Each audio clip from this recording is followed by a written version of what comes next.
राहुल गांधी को भेजे चुनाव आयोग के नोटिस से।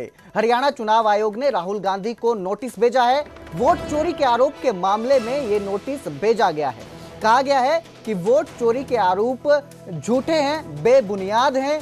10 दिन में राहुल गांधी से जवाब मांगा गया है। तो बड़ी खबर आपको दे रहे हैं, हरियाणा चुनाव आयोग ने राहुल गांधी को नोटिस भेजकर वोट चोरी के आरोप मामले में जो है जवाब मांगा है। 10 दिन में राहुल गांधी से जवाब मांगा गया है। राहुल गांधी ने वोट चोरी के जो आरोप लगाए थे उस पर इलेक्शन कमीशन ने कहा है कि आरोप झूठे और बेबुनियाद है। राहुल गांधी जो आरोप लगा रहे हैं उनको लेकर जवाब दें, उन्हें साफ करें। तो हरियाणा चुनाव आयोग ने यह नोटिस भेजा है। इस खबर पर ज्यादा जानकारी के लिए मेरे सहयोगी सूरज भारद्वाज हमारे साथ जुड़े हैं। जी सूरज, क्या ये पूरा मामला है और क्या लग रहा है, क्या राहुल गांधी इसका जवाब देंगे? देखिए, ये जो राहुल गांधी ने प्रेस कॉन्फ्रेंस करके वोटर लिस्ट में गड़बड़ी के जो आरोप लगाए थे उसमें महाराष्ट्र, कर्नाटक के अलावा हरियाणा का भी उन्होंने जिक्र किया था, जिसको लेकर के जो मुख्य निर्वाचन अधिकारी हैं हरियाणा के, उन्होंने एक लेटर भेजा है राहुल गांधी को और उन्होंने जिक्र किया है कि जो आपने प्रेस कॉन्फ्रेंस के माध्यम से वोटर लिस्ट में गड़बड़ी के जो आरोप लगाए हैं उसको लेकर के आप 10 दिन के भीतर जो है उसका जवाब दें। और उन्होंने बाकायदा जानकारी मांगी है कि किसका नाम था, उसका पार्ट नंबर क्या था और उसका सीरियल नंबर क्या है, ताकि जो चुनाव आयोग है उसका कहना है कि वो इस मामले में जांच पड़ताल कर सकें। एक एफिडेविट भी दिया गया है, एक शपथ पत्र भी जो है साथ में राहुल गांधी को भेजा गया है और उसमें कहा गया है कि 10 दिन के भीतर वो इस पूरे मामले की जानकारी दें ताकि इसमें सच्चाई जो है, हालांकि पहले ही उसने कह दिया था, जो चुनाव आयोग है वो कह चुका है कि ये जो आरोप लगाए गए हैं ये झूठे और बेबुनियाद हैं, इनमें कोई सच्चाई नहीं है। लेकिन चुनाव आयोग का कहना है कि वो इस मामले में जांच करना चाहते हैं, तो जो उनके पास जानकारी है गड़बड़ी की वो राहुल गांधी से मांगी गई है। जी, बहुत बहुत शुक्रिया इस तमाम जानकारी के लिए सूरज। तो अब देखना है कि राहुल 10 दिनों में जवाब दाखिल करते हैं या फिर चुनाव आयोग कोई और सख्त एक्शन इसके खिलाफ लेता है।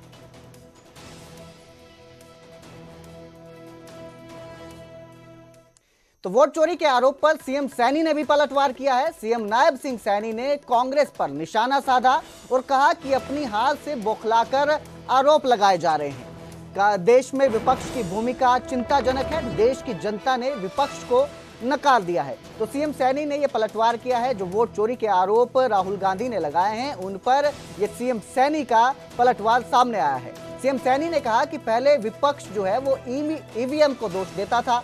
सीएम सैनी आजकल वे वोट चोरी के आरोप लगा रहे हैं।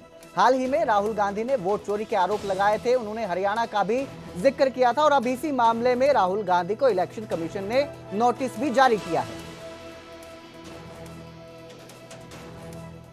बताना चाहता हूं कि विपक्ष की जो भूमिका है वो विपक्ष की भूमिका भी आज चिंताजनक है। पहले तो वो ईवीएम को दोषी ठहराते थे, अब हमारे विपक्ष के बड़े नेता जो देश के लोगों ने नकार दिया है, 55 वर्षों तक जो देश के अंदर जिनका शासन रहा है और देश के लोगों की अपेक्षाओं के ऊपर जो खड़े नहीं उतरे हैं, उनको आज बाहर का रास्ता देश के लोगों ने दिखाया है। और वो बौखला करके इस प्रकार का कभी तो ईवीएम को दोषी ठहराते हैं और आजकल एक झूठ का एजेंडा और उन्होंने चला रखा है कि वोट चोरी हो गए हैं।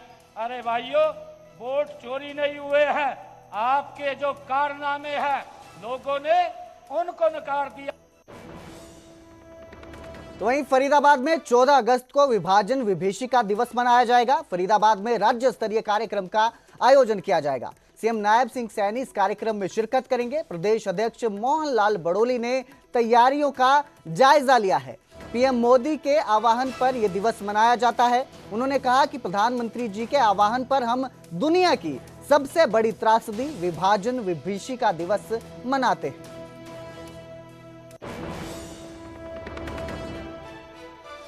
15 अगस्त 1947 को हिंदुस्तान पाकिस्तान का जो बंटवारा हुआ, उस समय जो पाकिस्तान में बसने वाले हिंदू समाज के लोग थे उनके ऊपर बहुत कठिन समय का वो दौर था। अपने परिवारों को खोया, उसके बाद अपनी भारत मातृभूमि के लिए वो भारत में आके बसे हैं, उनकी याद में विभाजन विभीषिका के दिवस में अगस्त का साल में एक दिन हम मनाने का काम करते हैं।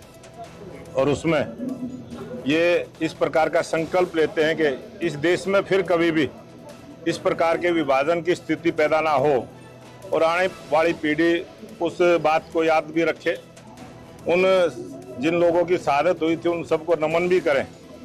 इस प्रकार से एक बड़ा आयोजन 14 अगस्त का फरीदाबाद में रखा है। आज उसकी संगोष्ठी जो संगठन की दृष्टि से हमारा गोहाना जिला बना है, आज गोहाना जिले की ये संगोष्ठी हुई है और उस समय बुजुर्गों को भी सम्मानित करने का काम किया है, उनको भी मान सम्मान दिया है। और गोहाना जिले के कार्यकर्ताओं से भी निवेदन किया है कि वो 14 तारीख को फरीदाबाद में बड़ी संख्या में। और अब जिक्र गुरुग्राम नगर निगम का कर लेते हैं, जहां सियासी घमासान जारी है। गुरुग्राम नगर निगम के सीनियर और डिप्टी मेयर का चुनाव टल गया है। आज होने वाला चुनाव टल चुका है। सीनियर और डिप्टी मेयर का चुनाव था। निगम ने प्रशासनिक कारणों का हवाला दिया।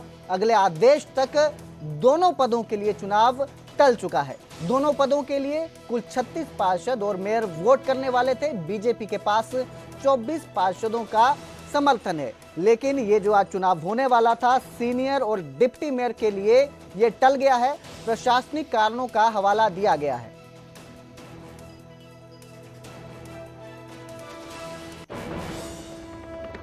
कुरुक्षेत्र में शराब माफिया का आतंक दिखाई दे रहा है। वार्ड नंबर 4 के कीर्ति नगर में ताबड़तोड़ फायरिंग की वारदात सामने आई। 3 गाड़ियों में सवार होकर बदमाश आए थे। पैर में गोली लगने से एक युवक घायल हो गया है।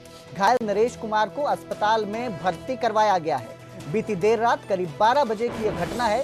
शराब कारोबारियों के विवाद से जुड़ी सारी जो विवाद है ये बताया जा रहा है। फायरिंग की गई। पुलिस मौके पर पहुंची और कार्रवाई शुरू की है। अचानक गोलियों की आवाज से लोग सहम गए हैं। पुलिस ने आरोपियों की पहचान की कोशिश शुरू की है। मामले की जांच में पुलिस की टीमें जुटी हुई है। तो इस खबर पर ज्यादा जानकारी के लिए मेरे सहयोगी अशोक यादव हमारे साथ जुड़े हैं। जी अशोक, क्या यह पूरा मामला है और क्या कार्रवाई की जा रही है? देखिए, कुरुक्षेत्र में ये कीर्ति नगर का एरिया है और वहाँ पर देर रात ये फायरिंग हुई थी और जो नरेश है यानी कि शराब को लेकर ये सारा मामला है। शराब को लेकर आपस में कहा को सुनी हुई कि वो उसके एरिया में शराब क्यों बेचता है, तो कहीं ना कहीं इस तरह से विवाद हुआ और ये विवाद इतना बढ़ गया, फायरिंग करनी पड़ी। तो उसको लेकर लगातार जो नरेश है वो उसको गोलियां लगी हैं और 3 जो गाड़ियां हैं जिसमें आप निशान देख सकते हैं कि किस तरह से उनपे भी गोलियां लगी हैं। और कहीं ना कहीं उसके बाद जो हमलावर है वो भाग गए और कुछ लोगों को पुलिस ने राउंड अप जरूर किया है, मगर पुलिस अभी कुछ बताने से इनकार कर रही है। तो कहीं ना कहीं बड़ी वारदात है और गोलियां चलने से जो इलाका है कीर्ति नगर का, वहाँ दहशत फैल गई। कहीं ना कहीं लोग डरे और सहमे हुए हैं कि आखिरकार के समय में गोलियां क्यों चली। और लगातार ये इलाका कहीं ना कहीं हमेशा क्राइम भरा इलाका रहा है और यहाँ पर हमेशा घटनाएं होती रही हैं। वहाँ के लोगों ने हमेशा एक चौकी की यानी पुलिस चौकी की डिमांड भी की थी, मगर वो अभी तक नहीं बनी है। तो कहीं ना कहीं लोग और सहमे नजर आ रहे हैं। जी, बहुत बहुत शुक्रिया इस तमाम जानकारी के लिए अशोक। तो फायरिंग की वारदात हुई है, अब देखना है कि पुलिस इसमें आगे क्या कार्रवाई करती है।